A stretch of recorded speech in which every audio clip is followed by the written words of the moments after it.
I'm Richard Battaglia from the John Aaroe Group, and this is the first in a series of interviews with notables in the Hancock Park, Windsor Square neighborhood. We're sitting in a beautiful house in the garden of a home on Rossmore. The Wilshire Country Club golf course is right behind us, and I'm sitting with Fluff McLean here, who is one of the notables in the neighborhood, and I've known for a long time. And Fluff is, well, Fluff, I want to ask you first of all, where did the name Fluff come from? No one knows this, and I'm the only one who has the nerve to ask. Okay, that was my second name. My first was Frederick Leonard. They didn't have a girl's name picked out for me, so what they did was they saw I looked like a little ball of fluff, and that's where I got it. Okay, all right. Mm-hmm. Now, you are such a fixture in this neighborhood and so important in this neighborhood, and I'd like to ask you, what drew you to the neighborhood when you came here?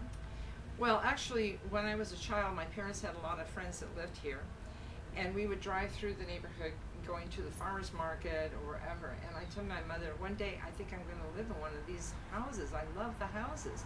And she said, okay, and that was it. Then I met a man who wanted to live here, and I married him and moved to this area. This is the wonderful Sandy. Mm-hmm. This is the wonderful Sandy that I married to. Now, and what year was that? 1974. 1974. And Fluff has so many titles. I know one of them was former president of the Ebell. You're now the president of the Windsor Square Hancock Park Association. Historical Society. I'm so sorry. The Windsor Square Hancock Park Historical Society, and I was very active in that also. And Fluff is responsible for the home tours every year. And how did you get involved? Give me some other titles. What else have you been involved in? Oh, I've been president of almost everything I've ever joined, and it's a long list. Currently, actually, I'm on the board of managers of the Hollywood Wilshire YMCA. Really a great organization with a lot of good stuff for kids and families and anybody of any age, actually. And I've kind of pared down some of the things I'm involved in. Why? Because I'm actually working on my old house. Oh, your house. That's It's 90 years old now, and when you get to be 90, you need a facelift. And was that the house on Plymouth? You live between 3rd and 2nd on Plymouth. Right. Is that your first house? And that's charming we moved house. in there 37 years ago. Oh God. You know, one time we were driving around Windsor Square, and I pointed out a house on the corner of 3rd and Rossmore, which looks so unlike the rest of the homes in the neighborhood. And I said, "Oh, that house is." And you said that when you saw that being built, that you thought that was A resurgence in the neighborhood. Well, it actually started probably before then. The oil crisis is what really saved our neighborhood, not to mention the banding together of all the homeowners associations. We have the Windsor Square Association, and then the Hancock Park Homeowners Association, which was founded in 1948. And so it's a little bit older than the one over in Windsor Square. But at the time that I moved into my house, they were buying property in Fremont Place and everywhere with the idea that they were going to tear it down and start making it into condos like they did down along Wilshire through Los Angeles.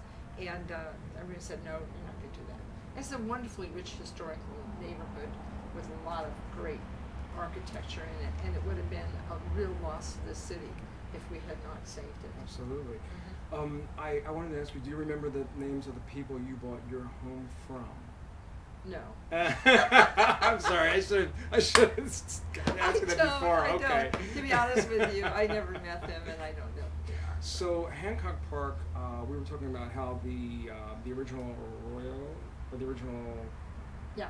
Well, what happened is in the 70s, if you remember, there was an oil crisis, right, as I mentioned, and so everybody was looking at this particular area as being far more desirable to live in because you're 5 miles from downtown, you're in between 2 major arteries, 2 freeways, you're not far from the beach, and it just seemed like it was a great place to live, and good bones of houses, and people started moving in, and that was it. And by the way, also a lot of longevity in this neighborhood.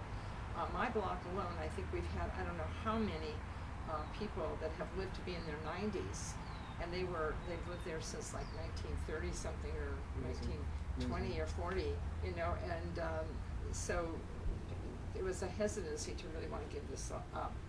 we've got Thank a God they new, didn't. a new, you know, a new Generation. new energy coming in, and it's great. Well, I know I moved here in '89 and was hesitant to get involved with the neighborhood bid because I was so busy, and then all of a sudden I did, and I got involved in like way too many things, and that's how I met that's how I met Fluff. And but can you give us a little history of the original track Yeah. and all that? Well, contrary to popular belief, this whole area from between Western and Highland and Wilshire and Melrose is not all Hancock Park. That's right. It's Hancock Park. We'll start with that, even though it's the last to be developed. It didn't start until the 1920s. It was after the First World War. Hancock Park actually started from Rossmore over to Highland and Wilshire to Melrose. And it was part of the original Rancho La Brea, which was owned by the Hancock family. They had actually owned 4,432 acres, which is roughly a Spanish league, and it went in a pie shape from Wilshire up to the Hollywood Bowl. And so they owned all that land. Ida Hancock, when she was widowed, and Henry Hancock was her husband, and he's the one that bought the property, and she basically sold off Hollywood, sold off a lot of it, and then kept the lower part of it. And it passed on to G. Allen Hancock, who we are most familiar with because he's the one that basically made it into a residential district. He was making his money by having oil derricks everywhere. And so as soon as the land boom started happening and everybody wanted to move this way, he tore down his oil wells and started building houses. It's amazing to think that there were any oil wells in this neighborhood. Yeah.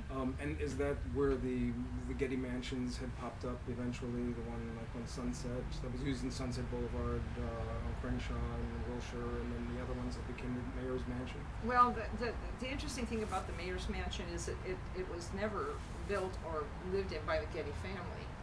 How that came about was that entire block from Wilshire to 6th Street, from Irving to Lorraine, was actually purchased by I can't remember the name of the thing, but it was the real estate arm of the Getty Oil, and they were going to put their headquarters there. And that was in the 1970s, early 70s. Really? And so what they did was they tore down the home that where Sunset Boulevard was, and Filmed, and Rebel Without a Cause was filmed in that home. It's right on facing on Crenshaw Boulevard. I mean not Crenshaw, at Crenshaw and Wilshire. Right, where Wilshire and Crenshaw Exactly. did, right.